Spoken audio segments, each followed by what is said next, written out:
నమస్తే, welcome to one TV news. ముందుగా బులెటిన్లో హెడ్లైన్ చూద్దాం.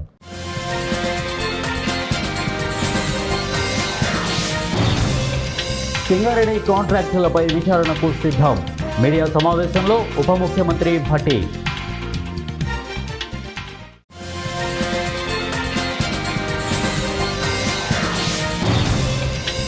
రష్యా దూకుడుకు నాటో అడ్డుకట్ట, సరిహద్దుల్లో స్మార్ట్ వాల్.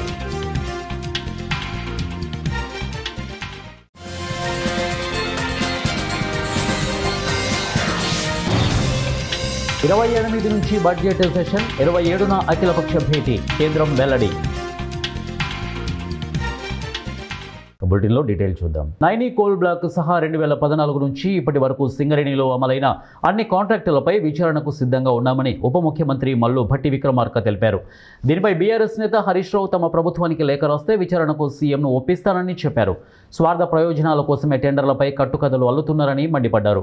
సింగరేణి టెండర్లపై వస్తున్న విమర్శలను తిప్పికొడుతూ శనివారం హైదరాబాద్ ప్రజాభవన్లో మంత్రి జూపల్లి కృష్ణారావుతో కలిసి భట్టి విలేకరుల సమావేశంలో సుదీర్ఘంగా మాట్లాడారు. నైనీ కాంట్రాక్టును ముఖ్యమంత్రి బావమరిదికి కట్టబెట్టాలని చూస్తున్నామనే ప్రచారం సత్యదూరమని, ఇదంతా ఏబిఎన్ రాధాకృష్ణ ఎండీ వార్చిన వదంతులేనని కొట్టిపారేశారు. ఆయా కథనాలను వేల మంది సింగరేణి కార్మికుల ఆత్మస్థైర్యాన్ని దెబ్బతీసే చర్యగా అభివర్ణించారు. సింగరేణిపై గద్దలు రాబందులు కన్నేశాయని, వాటిని వాలనివ్వబోమని ఆయన తేల్చి చెప్పారు. రష్యా దూకుడుకు నాటో అడ్డుకట్ట. రష్యా దూకుడుకు అడ్డుకట్ట వేసేందుకు నాటో ఒక చారిత్రక నిర్ణయం దిశగా అడుగులు వేస్తోంది. యూరోపియన్ సరిహద్దుల వెంబడి సైనికులతో పని లేకుండా కేవలం ఆర్టిఫిషియల్ ఇంటెలిజెన్స్తో పనిచేసే రోబోటిక్ ఆటోమేటెడ్ జోన్ను నాటో ఏర్పాటు చేయబోతోంది. ఈ విషయాన్ని NATO deputy chief of staff general Thomas Lowin శనివారం వెల్లడించారు. ఈ ఆటోమేటెడ్ జోన్ ఒక రక్షణ గోడలా పనిచేస్తోందని ఆయన అన్నారు. ఈ ఆటోమేటెడ్ జోన్లోకి శత్రు సైన్యం ప్రవేశిస్తే గుర్తించడానికి డ్రోన్లు, సెమీ అటానమస్ యుద్ధ వాహనాల, భూమిపై నడిచే రోబోలు, ఆటోమేటిక్ ఎయిర్ డిఫెన్స్ సిస్టమ్స్, అత్యాధునిక సెన్సార్లు ఉంటాయి. ఇవి శత్రువుల కదలికలను సెకండ్లలో పసిగడతాయి. వెంటనే నాటో దేశాలకు సమాచారం అందుతోంది. అయితే ప్రాణాంతకమైన ఆయుధాలను ప్రయోగించాలా వద్దా అనే నిర్ణయం మాత్రం మనిషి చేతుల్లోనే ఉంటుందని వెల్డ్ ఆర్మ్ సోన్టాగ్ అనే జర్మన్ వార్తాపత్రికలో లోవిన్ పేర్కొన్నారు. జనవరి 28వ తేదీ నుంచి బడ్జెట్ సమావేశాలు ప్రారంభం కావాల్సి ఉండగా కేంద్ర ప్రభుత్వం ఒకరోజు ముందుగా 27వ తేదీన అఖిలపక్ష సమావేశాన్ని ఏర్పాటు చేసింది.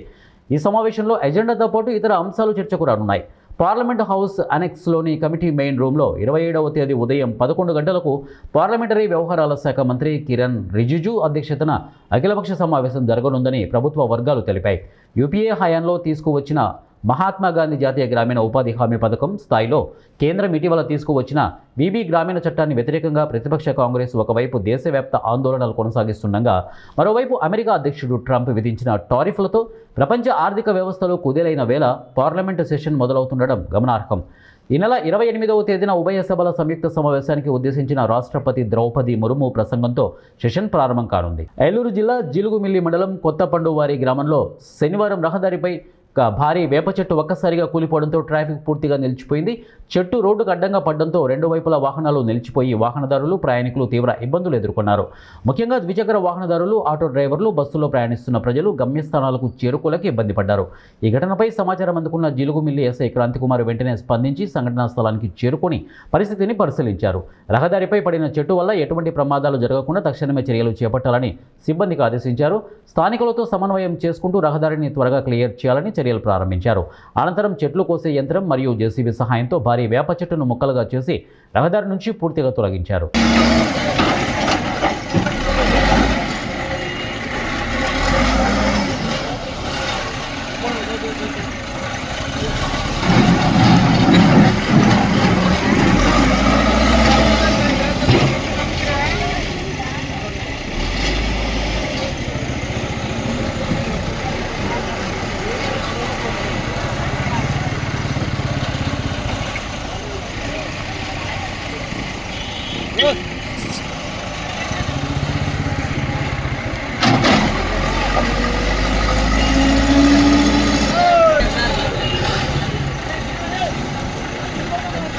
జోగులాంబ గద్వాల జిల్లా కేంద్రంలోని శ్రీ భూలక్ష్మి చెన్నకేశవ స్వామి దేవాలయంలో గద్వాల్ పెద్ద జాతర సందర్భంగా ఆదివారం మంత్రాలయ శ్రీ రాఘవేంద్ర స్వామి మఠం విచారణకర్త దిన్ని ప్రభాకర్ రావు ఆధ్వర్యంలో విడుదల చేశారు.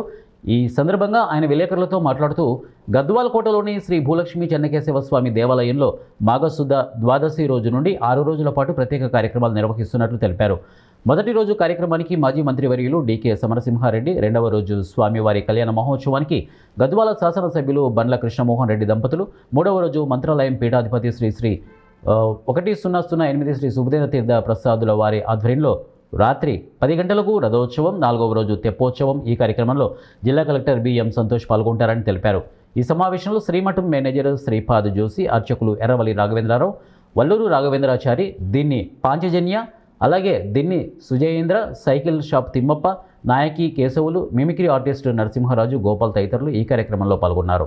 నిర్మల్య విసర్జన, ఫలపంచామృతాభిషేకము, విశేష పుష్పాలంకరణ సేవ, పుణ్యావాచనము, అంకురార్పణము, దేవతాహ్వానము, దీక్షావస్త్రము, కలశస్థాపనము, గోపూజ, గజారోహణ, ధనధాన్య పూజ జరుగుతుంది. శ్రీ రాఘవేంద్ర స్వామి మఠము షేరెల్లి వీధి నుండి భూలక్ష్మి చెన్నకేశవ స్వామి వారి దేవాలయం వరకు సాయంత్రము రాత్రి 8 గంటలకు ఉత్సవమూర్తులు ఊరేగింపు ఉంటుంది. చెన్నకేశవ స్వామి వారి మహారథోత్సవము గుంటి చెన్నకేశవ స్వామి దేవస్థానం వరకు జరుగుతుంది. ఆ సమయంలో భజనా మండలి వారిచే భజనలు మరియు మంగళ, చండీ వాయిద్యాలు, కోలాటలు, డ్రమ్స్, బాణసంచార కార్యక్రమాలు ఉంటాయి. తర్వాత తేదీ 2/2/26 మాఘ బహుళ పౌర్ణమి సోమవారం ఉదయం యథావిధిగా నిర్మల్య విసర్జన, ఫలపంచామృతాభిషేకము, విశేష పుష్పాలంకరణ సేవ, సాయంత్రం 6:30 అక్కడ లింగంబావిందు తెప్పోత్సవ కార్యక్రమం ఉంటుంది. ఈ కార్యక్రమానికి ముఖ్య అతిథులుగా మన కలెక్టర్ గారు అయినటువంటి బిఎస్ సంతోష్ కుమార్ గారు ఇచ్చేస్తారు. తర్వాత తేదీ 3/2/26 మాఘ బహుళ విధియ మంగళవారం నాడు ఉదయం 8 గంటలకు స్వామివారి సన్నిధిలో నిత్య పూజా కార్యక్రమాలు. తర్వాత సాయంత్రం శ్రీ చెన్నకేశవ స్వామి ఉత్సవ విగ్రహాలు గజవాహనంపై షేరెడ్డి వీధిలో శ్రీ రాఘవేంద్ర స్వామి మఠమునకు ఊరేగింపుగా వెళ్ళి అక్కడ స్వస్తి వాచనములు మరియు మంగళహారతులు జరుపుకొని తిరిగి శ్రీ భూలక్ష్మి చెన్నకేశవ స్వామి వారి ఆలయమునకు విచ్చేస్తారు. తేదీ 4/2/26 మాఘ బహుళ తదియ బుధవారం నాడు శ్రీ స్వామివారి సన్నిధి నందు నిత్య పూజా కార్యక్రమాలు ఉంటాయి.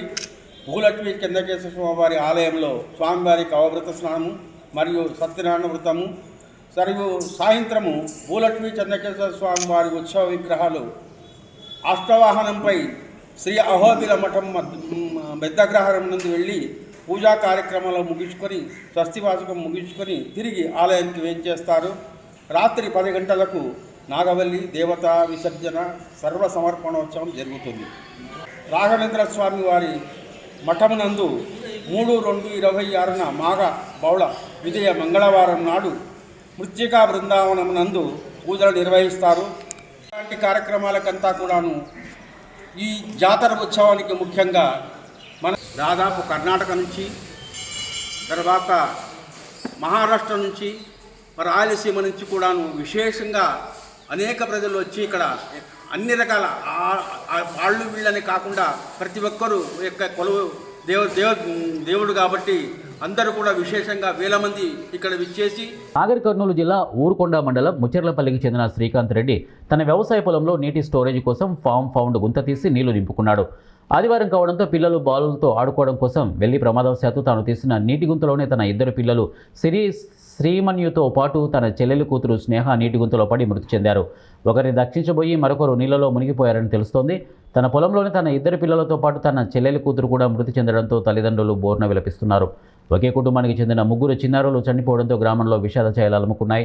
సంఘటనా స్థలానికి చేరుకున్న పోలీసులు కేసు నమోదు చేసుకుని పోస్టుమార్టం నిమిత్తం మృతదేహాలను కల్వకుర్తి ప్రభుత్వ ఆసుపత్రికి తరలించారు. అదే మాధు శ్రీకాంత్ రెడ్డి వాళ్ళ వైఫ్ రజని హైదరాబాద్లో ఉంటారు. వాళ్ళు బిజినెస్ ఉంది, వాళ్ళు హైదరాబాద్లో ఉంటారు.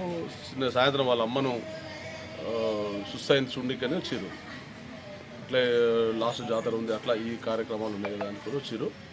ఇలా ఉదయం అట్లా కార్ల షెడ్ దగ్గరికి పోయారు. ఆ షెడ్ కాడ చిన్న గుంత ఉన్నది. ఆ గుంత ఒకప్పుడు చిన్నగా ఉండే, కొంచెం పెద్దగా చేసారు. ఆ పిల్లలు ఏదో ఆడుకుంటున్నారని చెప్పేసి ఓరెంకర్ పోయారు. పట్టుకోనికే అట్లా అనుకోకుండా దాంట్లోకి ఒకరికి పోయి మునిగిపోయారు. ఎవరెవరు చనిపోయిన పేర్లు? ఆ పిల్లల పేర్లు ఆడుకుంటుంటే మేము పోయి ఆడుకుంటున్నాం. ఆడుకుంటుంటే బాబాయ్ ఉండి అది గుంతుందిరా లోపలికి పోకండి అన్నాడు. 2 అయింది. అక్క టైం ఎంత అయింది అడిగితే 2 అయిందని చెప్పింది. అక్క పోదమ్మా అక్క స్నేహకని అడిగితే పోదమ్మా అక్క అంటే 2 అయ్యిందిగా 3కి పోదండి అన్నది. సరే అని నేను కుట్టకి బాబాయ్ ఉండి ఇప్పుడు వస్తా అని పోయిండు. అంటే చిన్న పాలు ఉన్నది, వాలీబాల్ తెచ్చిండు. ఇంట్లుంటే వాలీబాల్ తెచ్చి అట్లే ఏంటో స్నాక్స్ తెచ్చిండు. అంటే ఏంటో తెచ్చిండు. తెస్తే అది కాదురా నన్ను చూసిండు. చూస్తే నేను పట్టుకున్న బాబాయ్ని. ఇప్పుడు నీళ్ళ కాడ ఆడుకోనికి పోయిందా మీరు? ఫస్ట్ టైం శ్రీమాన్ని పోయిండు లోపలికి పోతుంటే నేను పట్టుకొని పోతుంటే నా ఇంకా సిరక్ వచ్చింది. సిరక్ తర్వాతకి స్నేహకు వచ్చింది. గుంజుదామని పోతే 4 దాంట్లోనే పడితే బాబాయ్ వచ్చి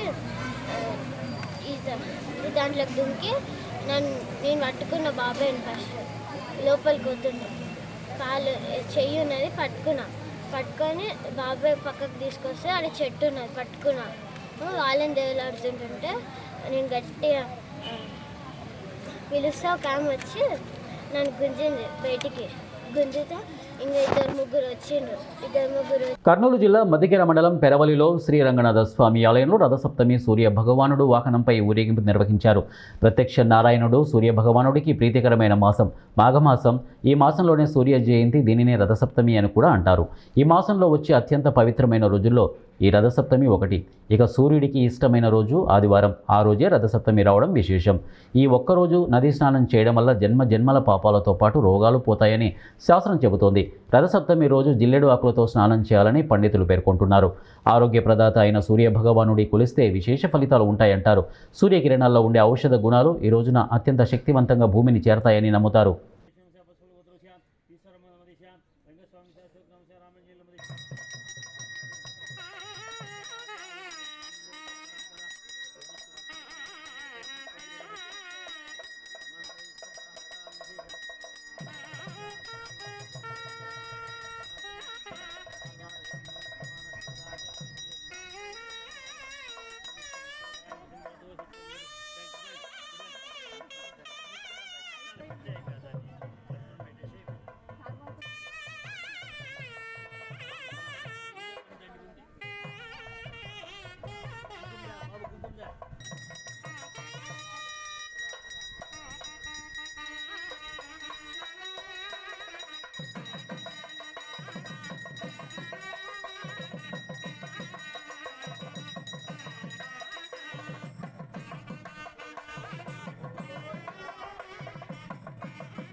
కృష్ణా జిల్లా పెడన నియోజకవర్గం బంటుమిల్లి తెలుగుదేశం పార్టీ కార్యాలయంలో తెలుగుదేశం పార్టీ నాయకులు మీడియా సమావేశం ఏర్పాటు చేశారు. వైసీపీ నాయకులు మాజీ మంత్రి పెడన నియోజకవర్గం మాజీ శాసనసభ్యులు కల్తీ మద్యం కేసులో అరెస్ట్ అయి 83 రోజులు జైలు జీవితం గడిపి బెయిల్పై విడుదలైన వెంటనే మీడియా సమావేశం ఏర్పాటు చేసి చంద్రబాబు, పవన్ కళ్యాణ్, లోకేష్పై చేసిన వ్యాఖ్యలకు స్పందించిన పెడన నియోజకవర్గం తెలుగుదేశం పార్టీ నాయకులు మీడియా సమావేశాన్ని ఏర్పాటు చేశారు. ఈ సమావేశంలో పెడన నియోజకవర్గం ఎస్సీసీఎల్ నాయకులు రత్నకుమార్ మాట్లాడుతూ 10 సంవత్సరాలు ఎమ్మెల్యేగా నియోజకవర్గానికి చేసింది ఏమీ లేదు, నియోజకవర్గాన్ని భ్రష్టు పట్టించారని అన్నారు. నియోజకవర్గ మైనార్టీ నాయకులు ఎండి నజీర్ మాట్లాడుతూ నారా చంద్రబాబు మీదనో, నారా లోకేష్ మీదనో లేదా పవన్ కళ్యాణ్పై అబద్ధాలు చెబితే ప్రజలు ఇవాళ నమ్మే పరిస్థితుల్లో లేరని వారు అన్నారు.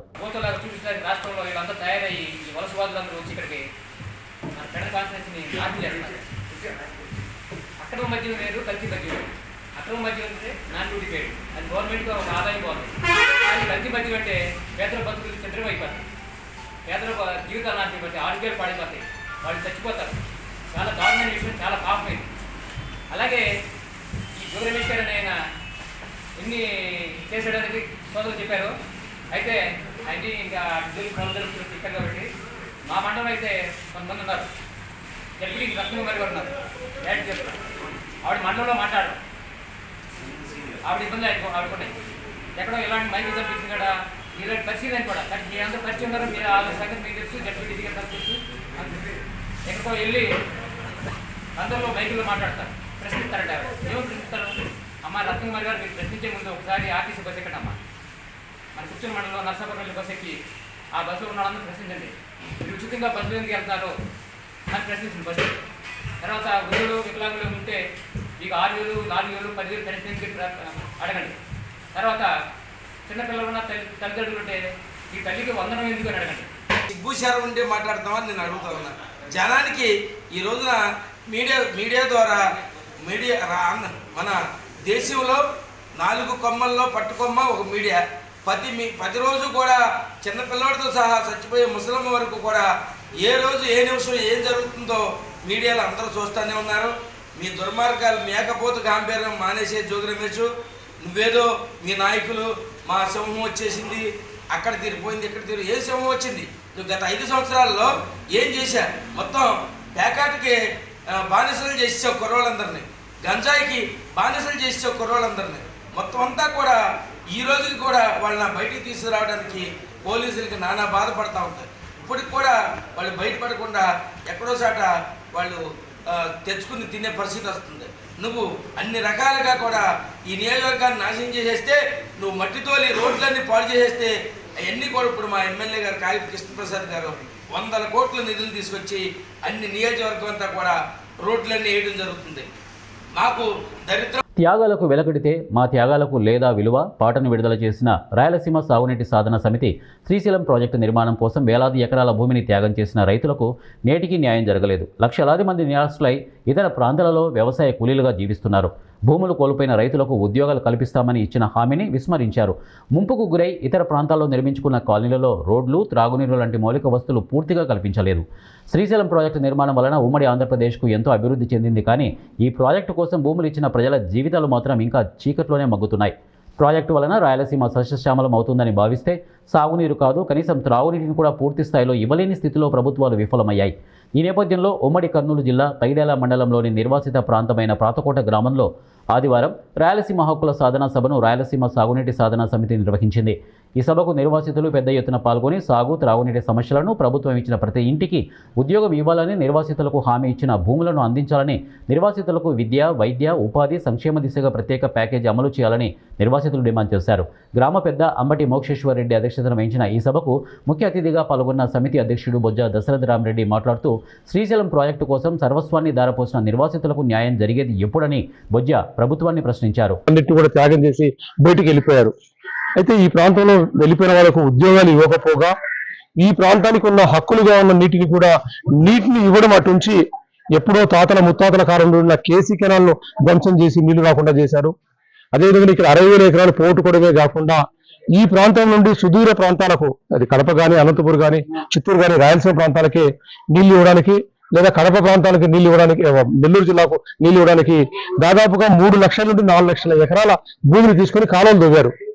అంటే ఇవన్నీ త్యాగం చేసింది 60,000 ఎకరాలు, 4 లక్షల ఎకరాలు చేసింది రాయలసీమలో పంట పొలాలకు నీళ్లు వస్తాయని, హంద్రీనేవా నుండి ఒక 6 లక్షలు, లేదా పోతిరెడ్డిపాడు కేంద్రంగా 8 లక్షల ఎకరాలకు నీళ్లు వస్తాయి, 14 లక్షలు వస్తాయి అనుకుంటే ఈ రోజు 2 లక్షల ఎకరాలకు కూడా నీళ్లు వాడని వైనం ఒకవైపు కనపడుతుంది. అదేవిధంగా శ్రీశైలం కట్టుకున్న తర్వాత ఇక్కడ కేసీ కెనాల్ ఆయకట్టు కూడా ధ్వంసం అయిపోయింది. వాళ్ళకు నీళ్లు రాని పరిస్థితులు ఉన్నాయి. మరి ఈ త్యాగాన్ని గుర్తిస్తూ వీళ్ళకు ఉద్యోగాలు ఇవ్వడము, అదేవిధంగా ఈ ప్రాంతంలో ఉన్న నీటి వ్యవస్థను, హక్కులను కాపాడే. బులెటిన్ ముగించే ముందు హెడ్లైన్స్ మరొకసారి.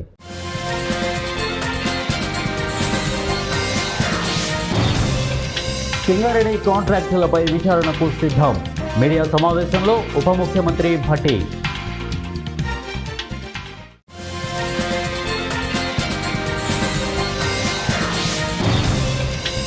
రష్యా దూకుడుకు నాటో అడ్డుకట్ట, సరిహద్దుల్లో స్మార్ట్ వాల్.